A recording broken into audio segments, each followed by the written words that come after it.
Hi, this is Evan with Middleby, and I wanted to go over a skid today that we built from a food processing customer that had a very unique need for cleaning some food and beverage tanks that they didn't want to add water into the system. So we built them a waterless CIP. And ultimately what they're using is a vegetable base at higher temperatures to circulate through the system to dissolve the existing food products that will come out of their system. Similar to a CIP system that we would build for liquids with cleaning chemicals, except for this is using a vegetable oil solution. It's got process pumps, filtration, automation valves, so it's going to do that same timing that we would normally do with any of our CIP skids.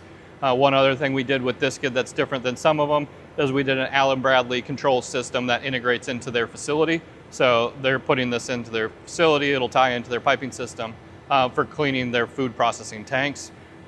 The reason they're using vegetable oil is it actually works as a medium to dissolve off the existing products that they're making, and it also, at the higher temperatures, is antimicrobial or doesn't allow bacterial growth.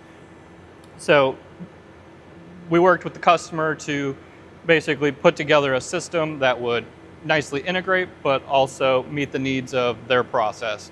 And as you can see here, being that it's oil, it's going to run a little bit hotter. We did some insulation for protections, and then we also did some safeties on entry manways to the tank, and the system is heated itself here in the tank system.